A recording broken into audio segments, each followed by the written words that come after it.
Hello les gars, aujourd'hui on se retrouve pour une nouvelle vidéo fond de teint. Voilà, c'est un peu mon chouchou, c'est vraiment ce que je travaille le plus et je trouve que c'est la base d'un bon maquillage. Donc on va vite commencer. Alors pour cela, on va prendre un petit masque, excellent.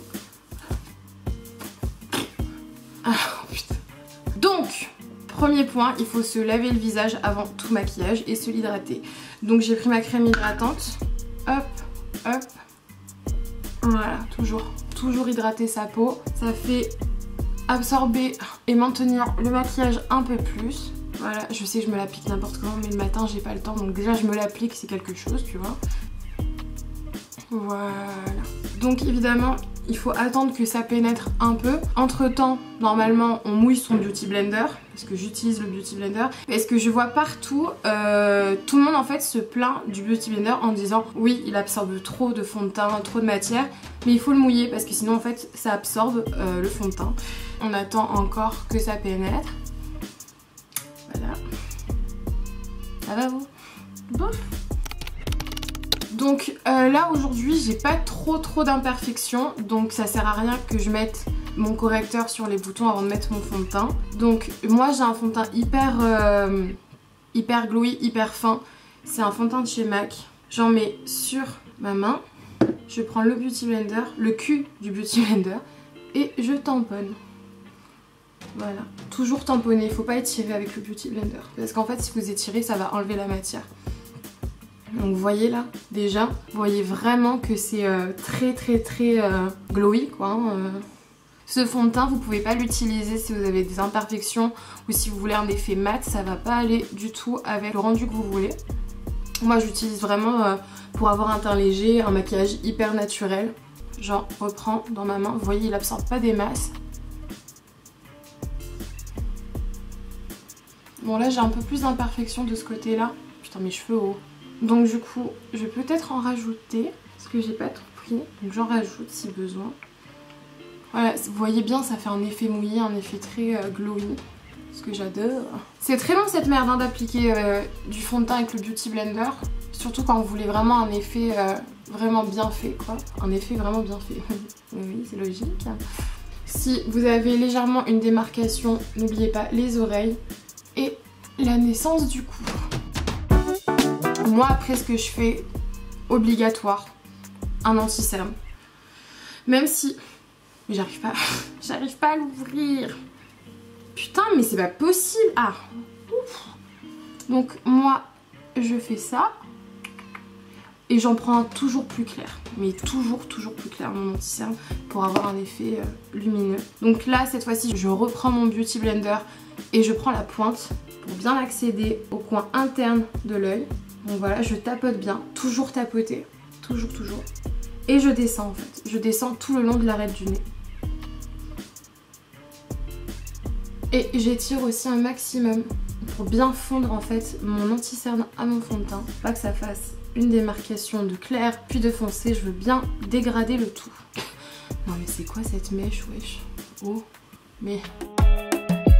Et on refait la même chose de l'autre côté, ce serait con sinon. Vous savez, il y a des anti-cernes un peu plus épais que d'autres.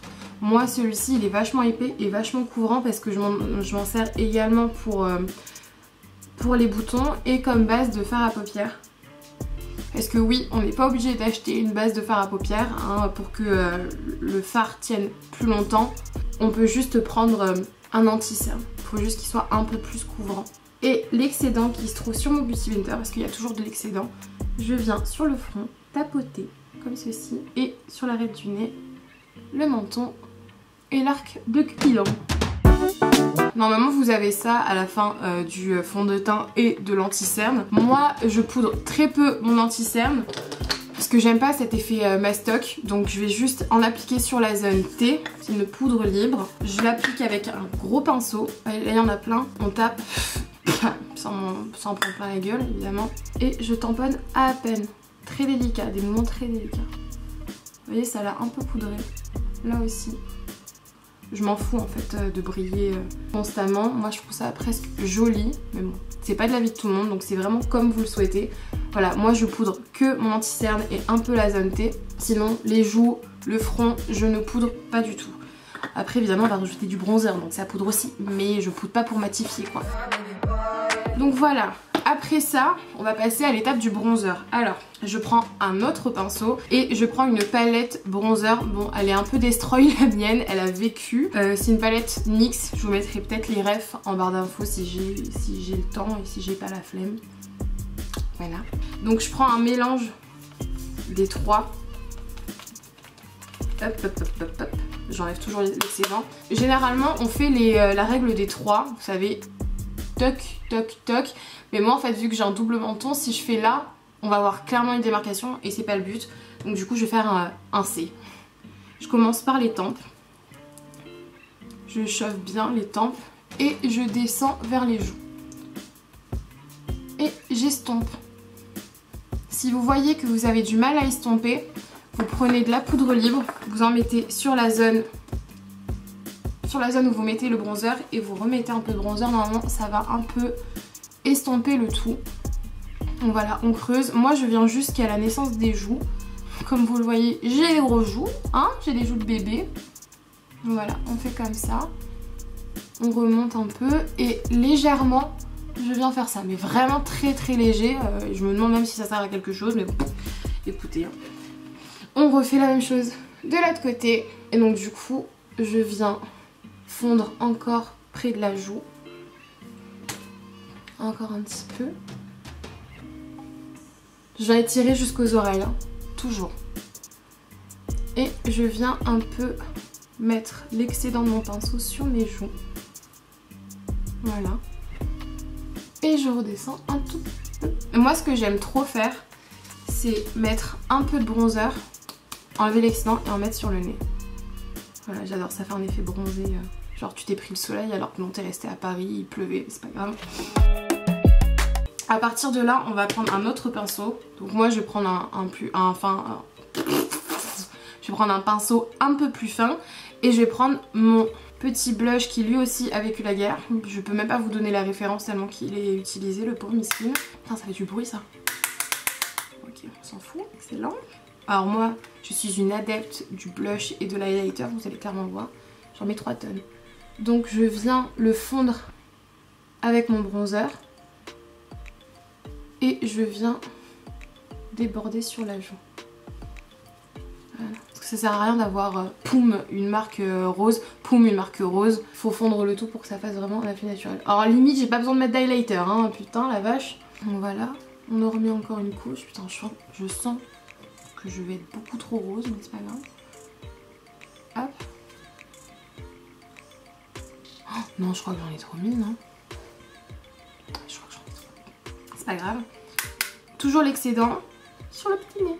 Parce que moi j'adore l'effet rosé sur le nez, comme si on avait couru un marathon, vous voyez, en mode hyper frais, hyper... Alors que non, pas du tout, je viens à peine de sortir de mon lit. Donc là, on va passer au moment le plus important pour moi, l'highlighter. Alors là, visiblement, j'en ai clairement pas besoin, mais je m'en tape, je vais quand même en mettre. Donc moi, c'est encore... un highlighter de chez MAC, je prends avec un petit pinceau comme ça, un pinceau éventail quoi. Après vous pouvez très bien prendre un autre pinceau et le pincer pour que ça fasse à peu près le même effet. Après sinon vous pouvez l'appliquer au dos, hein. Moi généralement c'est ce que je fais. Hein. Donc vous prenez bien la matière, vous frottez bien et vous venez. Voilà, et moi en fait je déborde sur mes joues. Voilà, comme ça, putain. Je fais rayonner de mille feux. Ouais. Hop. Moi après je remonte sur l'arcade sourcilière. J'en mets sur la pointe de mon nez. Et l'arc de Cupidon. Non putain j'en ai beaucoup trop mis, mais c'est pas grave, on adore l'highlighter. Excellent. Donc voilà, donc normalement là le teint il est presque fait. Attendez, il me manque un truc, mais c'est où? Bah merde alors. Mais il est où? Tu veux que je te le passe? Ah putain il était sous... Non il était sous mes yeux. Alors moi après je viens finir mon teint avec ceci. Vous allez dire que je suis sponsorisée chez MAC, mais alors que pas du tout. Voilà, c'est un petit truc hyper sympa. C'est une brume fixatrice qui sent la lavande. C'est l'un de mes préfs avec la rose. Et vous pouvez tant le mettre avant le make-up et après le make-up. Parce qu'avant le make-up, ça prépare la peau. Et après le make-up, ça fixe. Voilà. Donc, vous agitez bien. Et vous le mettez à 10 cm parce que c'est trop proche, bah ça va pas faire l'effet escompté. Voilà. Et vous faites comme ça, vous attendez que ça sèche évidemment. Wouh. Vous voyez bien, j'ai vraiment un teint hyper glowy, ce que j'adore. Normalement c'était une vidéo que pour le teint, mais je vais aussi vous faire un maquillage hyper simple, hyper naturel, avec les produits qu'on a presque déjà utilisés. Je vais juste en rajouter 1, 2, 3. C'est bien Elisabeth, tu sais compter. Donc déjà pour les sourcils, moi je suis une fanat de sourcils et d'highlighter, ça vous allez le savoir très très vite. Sauf que là je vais pas vous expliquer comment faire bien les sourcils hyper naturels parce que je pense que je vais en faire une vidéo. Donc je prends juste un... je sais même pas ce que c'est. C'est un mascara pour sourcils, donc je vais l'appliquer. Il est violet donc vous inquiétez pas, ça va pas faire un effet violet. Voilà, donc je les coiffe juste. Hop. Alors moi je m'épile pas les sourcils.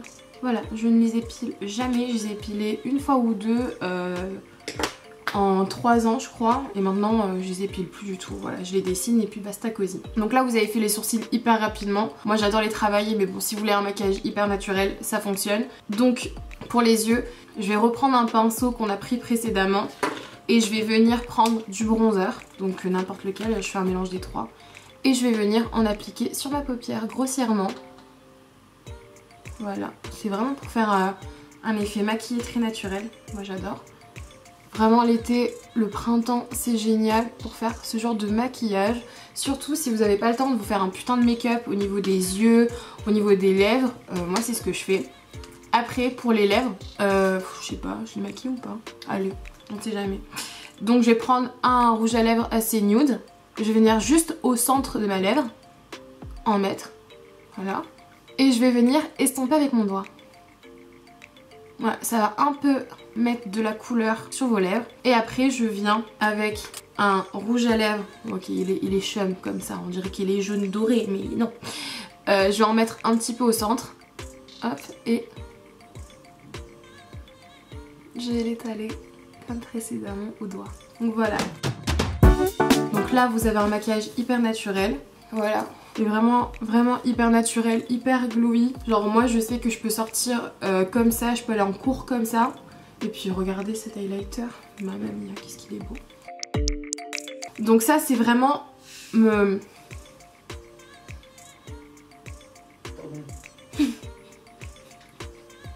J'en peux plus.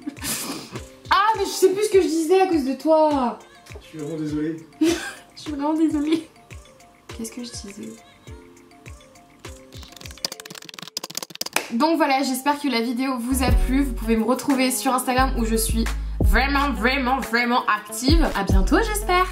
Bye bye.